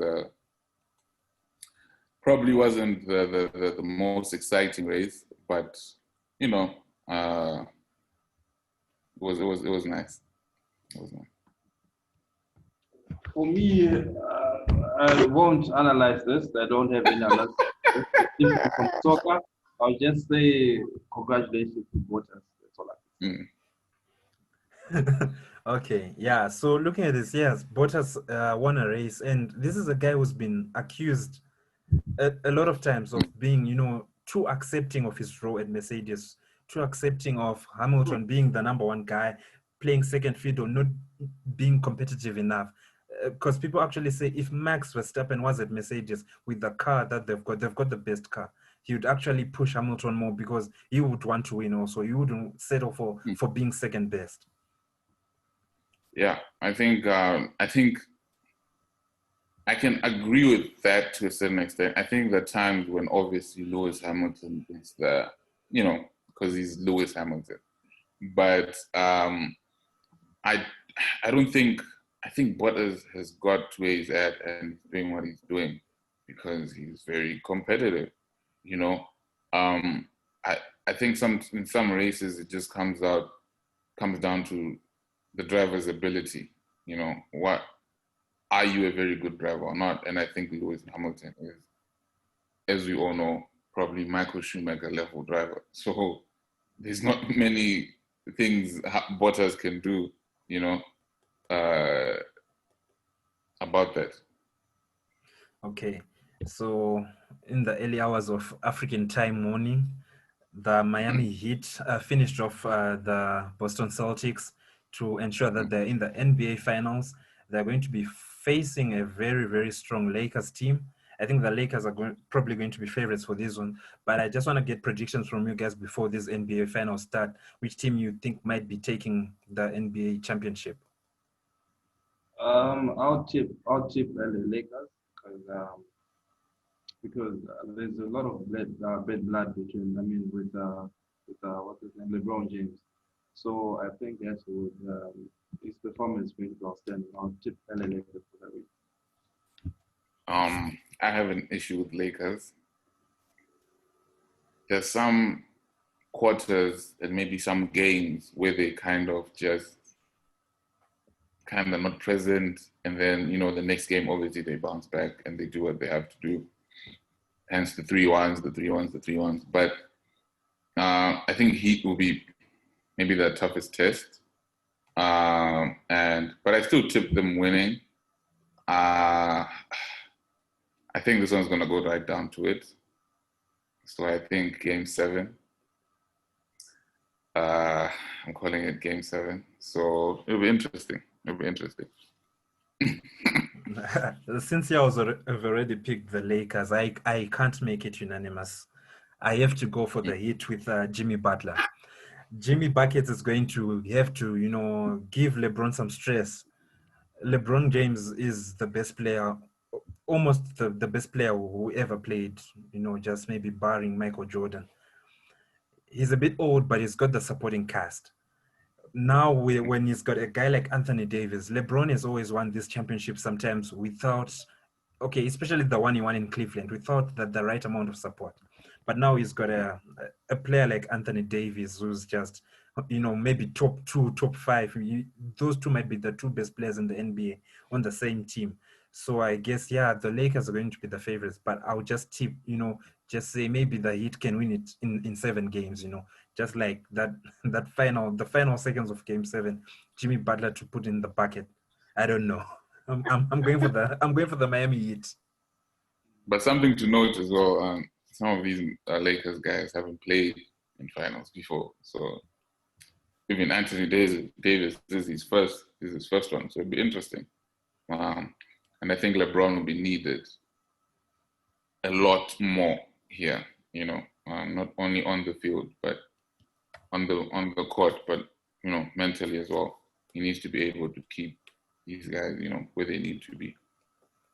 Okay, I see. So now let's go to Bezos' favorite sport, because it's just looking at us and like, wow, what are these guys talking about? Let's change topics too fast. So let's go to UFC. UFC 253. Oh, We're I just thought it gonna. was tennis. Okay, but we'll talk to you. Yeah, UFC 253. The main event. Israel Adesanya, you know, he just embarrassed Paulo Costa. Paulo Costa was talking a lot of trash about how maybe he could be competitive. I expected the fight to be at least competitive, at least 5 rounds, you know, let Israel Adesanya win it by decision, but oh my word. For me, that match from the day that the match was announced, UFC 253, I already knew that Adesanya was going to win. Because firstly, Paulo Costa was out for months. He had a bicep surgery, so he hadn't fought for some time. And the matches that he had fought before, he did not have any quality fighters. He only fought Joe Romero, who was a very good fighter. He won against Joe Romero, but then he's not that good. I mean, of course, he had a record of 13-0, 13-0, but then with only a shitty fighter. But now, when he first, the real test was when Adesanya was going to fight him. Adesanya is dominating in that weight class, middleweight class. Recently, he was saying that he wanted to move to light heavyweight, and his aim was to face John Jones, if you know John Jones. That was his aim, undefeated John Jones. But then John Jones moved to another weight class. So I don't know if I can say that John Jones was scared to face Adesanya, or there was no more competition in his weight class, because there's a new champion that got the title called Jan Blachowski or something like that. So Adesanya is phenomenal. He's a very good player, and I think that he goes light heavyweight if he wants more competition, because middleweight classes just gonna dominate it. And Paulo Costa was just touching, but he's not that good actually. So I don't know. Yeah, I don't have much to say on this. All I know is Adesanya is very good. I watched the highlights and Yeah, man. Yeah. So guys, is it even a stretch to call Israel Adesanya the best middleweight fighter of all time? Right now it's too early because of the matches. We have Anderson Silva. He held the title, the middleweight title. He defended for, I think, 13 fights, and Adesanya is on 9 fights right now. So until we surpasses that, that's when the people will start calling him the greatest middleweight fighter. But then the type of course, Adesanya destroyed Anderson Silva, the greatest, that they say the greatest middleweight champion holder. It destroyed them. So Adesanya is just too brilliant. He's very creative. I don't think he's going to get defeated anytime soon. And for me, he's the best for the middleweight class. I agree with you. Mm-hmm. Okay, so still in the fighting arena, Manny Pacquiao and Conor McGregor just gave the world some news that they've organized a fight for 2021. You guys are massive boxing fans. I'm not as well versed in boxing as you guys, so I'll give the floor to you guys, about 5 or 10 minutes to just tell us how this fight might pan out, how this PR stunt might pan out. McGregor is very confused. He's very, very confused. One time he went to UFC, he retired, he came back again, he retired, now he wants to go to the boxing. He got smashed by Floyd Mayweather. And Mayweather against Pacquiao, that was a very tight match. Pacquiao is in advance, he's in attack actually. So I think McGregor is just doing it for money right now, because there's no way he's going to defeat Manny Pacquiao. Because Manny Pacquiao is one of the best welterweight champions ever you could ever see, because he's got a good record actually. So Conor McGregor is winning for money, and I don't see him winning that much, considering the dismal performance he showed against Mayweather. That was, I don't know. I don't know what you guys think, Nigel. I am as versed as Tinashe in this realm, but all I can say is McGregor just needs to stop it. He needs to pick where he wants to go and stay there. And it's obviously a money grab. He knows people want to watch it. It's just, yeah. Really put the money, bro. He's done with that. He's now just wants to get the chink. No, I get you guys, but let me just play devil's advocate for a moment here. As Bezo was talking, he was talking about how Manny Pacquiao is an attacker. He's more of an attacker as compared to Floyd Mayweather, who used to defend.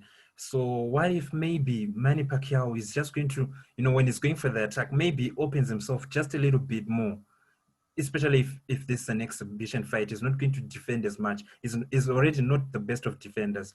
He's not going to defend as good. And maybe gives McGregor that opening, that shot where you can just clip him for the knockout. There's a difference between boxing and UFC. There's a very huge difference. Because in UFC, you don't have any rules. You have rules, but you don't have rules. You can knock someone out with your elbow. You can knock someone out with your knee. And in UFC, McGregor is very good at kicking. His kicking game is on point. So it's just going to be a lot of work for him to be using his arms. Even his punch, I don't think he's going to be able to knock out manufacturing. I doubt it very much because it thinks that because he was a good welterweight champion in UFC, he can now dominate in the boxing. It's totally different. Even what Logan Paul wanted to do, that was very stupid. Because these people have been in the game for so long, and you can't just wake up and defeat them after their effort, their hard work effort and everything. You have to work for it. It's just like if Manny Pacquiao goes to UFC to face McGregor, Manny Pacquiao is going to be destroyed. That's a fact because the rules are totally different. And, I doubt very much if McGregor is going to win this. Okay. But don't you think it's more of a 50-50 fight if it's like this rather than the other way around? When it's someone from UFC going to boxing, right? Mm-hmm. That's better because you can't let Pacquiao go to you get destroyed. You have to have the technique to raise your leg. You have to have the technique to do this thing, use the knee, elbow, and it's totally different. I agree, it's 50-50 when it comes to boxing. Okay, so last segment is going to be the talk about Roland Garros. They started, yesterday, last night. I just want you guys to give me your picks for the winners, who you think are going to be the winners, or maybe one or two upsets. We start with the men, then you give us the women's side. The master of them all, even though he lost in Italian Open, it was a shocker, but Rafael Nadal is going to take this one. Novak Djokovic obviously is a good player, but Rafael Nadal is going to take this one. If Rafael Nadal is good on clay, right? Yeah, he's very good on clay, right? So if he doesn't take this one, I'm tipping Dominic Thiem. I won't tip Djokovic for this one because Djokovic is not a very good player when it comes to clay court. So yeah. I agree with what the expert is saying.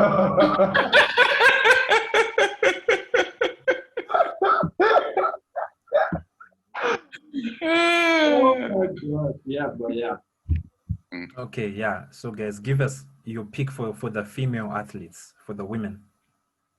Well, for the female, there are three contenders. There is Naomi Osaka, there is Ashley Barty, and there is Simona Halep. Simona Halep is very experienced because I think she has won it before several times. So I'll tip her on the first, and then I'll tip Naomi Osaka on third, and then Ashley Barty, despite her being on number one ranking. But yeah, they're very inconsistent when it comes to the ladies in terms of tennis. I'll be very controversial, out of no knowledge at all, and I'll say Osaka. Oh my I'm just reading something here that says that she pulled out of the Roland Garros because of a hamstring issue. Naomi Osaka. Oh, really? Oh, she pulled out. Yeah. Oh, okay, so I think Simona Halep is going to take this one for me. Then no one is going to win for me. Okay, yeah. For the women, I'm just going to give it to Bezo and say maybe at least you know something about tennis, about women's tennis. I don't agree with him when it comes to the men's side. So for the women, I'll say Simona Halep is going to win. But for the men, it's I think this year it's just set up for a Rafael Nadal upset. I think it's just going to get upset in one of these matches it's going to face. And who else is going to pick up when Nadal sleeps and loses it? It's going to be Novak Djokovic. I'm saying it right now. Putting my money on the line, Novak Djokovic is winning the French Open. He keeps hitting ball boys with balls, then gets disqualified. What the hell? I hope he's I don't think that's fair, though. I don't think that's fair, though. Yeah, I mean, that was too harsh. I mean, sport is just changing generally these days. I don't know. Every sport is changing. And I blame technology for all this. I think, as we've just found out, Bezo is a technophobe. He doesn't like technology, especially when it comes to sport. When it comes to sport, exactly. I don't like technology. Too much technology, we just erase everything we knew before. Okay, so yeah, that's it for this week's TnN show. Please make sure to check us out next week. I think these guys are gonna be here next week again. You know, they like the show. They like talking. They like a platform where they can get to spew their nonsense. It's not like they're right. They spew their nonsense. So thank you for watching, guys. We'll be here next week. Goodbye. Thank you for watching TK Sports. For more awesome content from this channel, please subscribe. And also engage with us on our social media platforms down in the description below.